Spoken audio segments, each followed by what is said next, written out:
sugar diet. A lot of people aren't aware of the dangers of sugar. A lot of people focus on the amount of fat in their food, and I've heard a lot of old wives' tales about how damaging fat can be, when actually what's recognized as the biggest danger to health and to actually causing a lot of obesity is a high sugar diet. So some of the things that having too much sugar in your diet can do is actually reduce your ability to be able to handle carbohydrates. E.g., when you do come to have carbohydrates, what happens is that you're far more likely to store them as fat in your body because your body isn't able to handle them as effectively. A high sugar diet also reduces your insulin sensitivity, which again is tied into how you handle carbohydrate, but actually makes you far more sensitive and far more likely to get diabetes.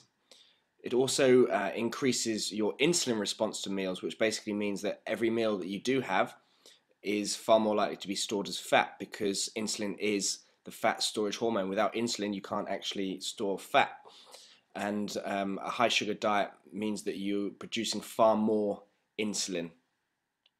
A high sugar diet, as it says there, also leads to excess fat gain due to the chronically high insulin levels, as I just mentioned.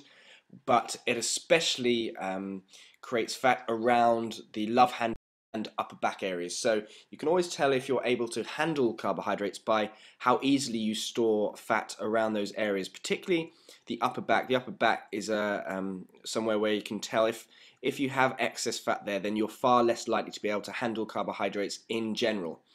So then when you do have any sort of sugar, you're far more likely to store it around your love handle. So if you find that your love handle area is one of your problem areas, then looking at the amount of sugar you're actually taking in is probably the best thing that you can do to really try and fix that.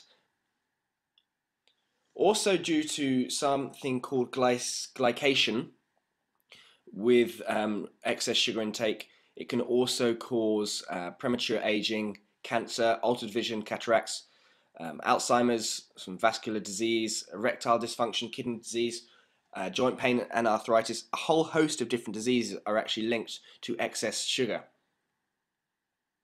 Now, a lot of people don't actually realize when they're having sugar, as nowadays sugar can be added to a lot of different sorts of foods and in just general food preparation.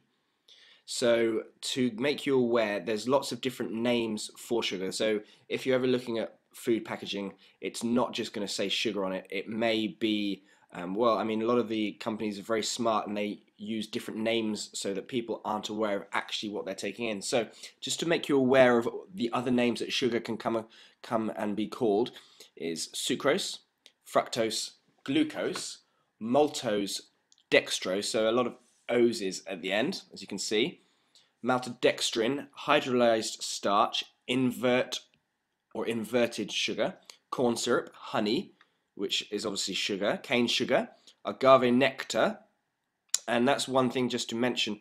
A lot of people, or it's being promoted as a health food, agave nectar, but actually I think it's 98% fructose, so it's actually, we wouldn't suggest it as an everyday food to have as a sugar substitute. It's fine if you're going to have it as a special occasion in a special cheat meal or what have you, but having it every day is not recommended. Sugar beets is also another name for sugar. High fructose corn sweetener, maple syrup, molasses are also names that they can be called. So it's important that you get used to kind of looking at your foods, the packages, and seeing what it's actually called. So sugar can be hidden in a number of different ways, as you can see by the different names that it can be called. So how much sugar to actually aim for in a food? Foods that contain less than 5 grams of sugar per 100 grams of food are considered low sugar, although you should look for foods with as close to 0 grams of sugar as possible. And what you find is the healthier a food, the less sugar it generally has, as it certainly doesn't need any added sugar, and generally healthy foods are much higher in fiber anyway, so the amount of sugar they actually have is much, much lower. So if you're looking on a packet, then looking to as close as, certainly below 5 grams per 100 grams of food, but as close to 0 grams of sugar as possible. It's very important that you are aware that food manufacturers do add sugar to a load of different sorts of foods that you wouldn't actually expect. So frozen fruit, bread, dressings, sauces, and loads of other things.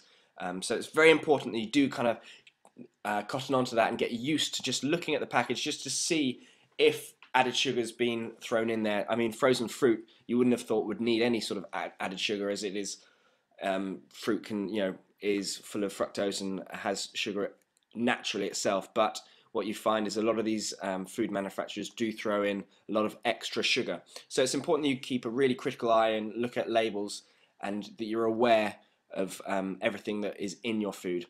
Make sure that you also check out any drinks, because they can have added sugar as well.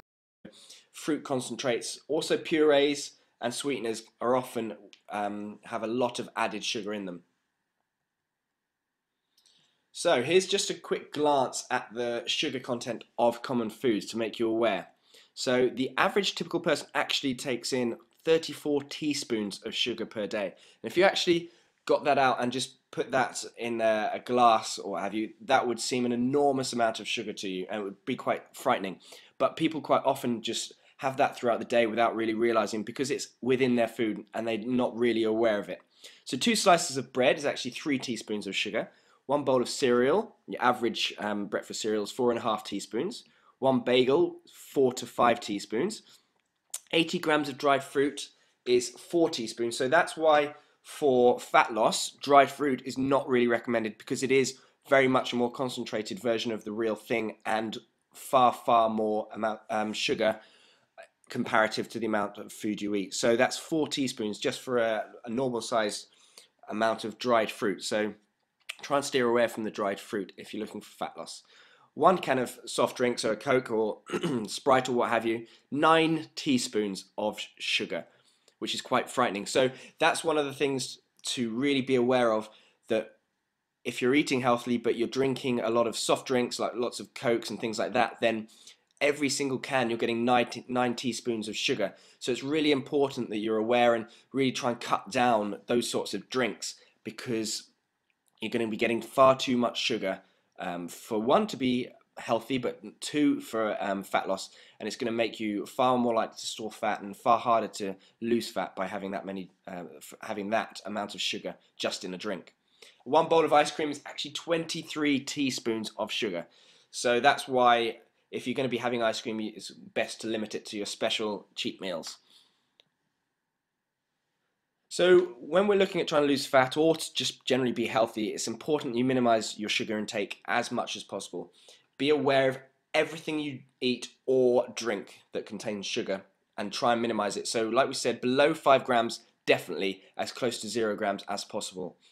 Now it's important to mention with Coke and soft drinks like that, that studies have shown that a lot of people try and think they're being healthier by having diet soft drinks, but the studies do show that they actually have the same effect on your body and body composition, e.g. fat gain, as the real full fat version, as your body actually can't really differentiate between the two. So when the drink enters your body, it's tasted as sweet. Your stomach is actually, can get quite technical, but your stomach almost can taste things. So it kind of tastes sweet, and so therefore the same hormones are released, e.g. insulin and things like that. So you're just as likely to put on fat by drinking the diet version. So we really, really do strongly recommend that you really aim to cut down either the full fat or the diet versions, and try and replace them with water. I mean, lime water and things like that if you want to taste. But just by cutting down those sorts of drinks, you're going to find that it's a lot easier to lose fat, and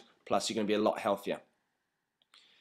So I hope you found that interesting. It can be quite frightening when you realize just how much sugar there is in food, but by hopefully making you aware and encouraging you to look at the labels, you're going to be able to definitely lower the amount of sugar you're taking in daily.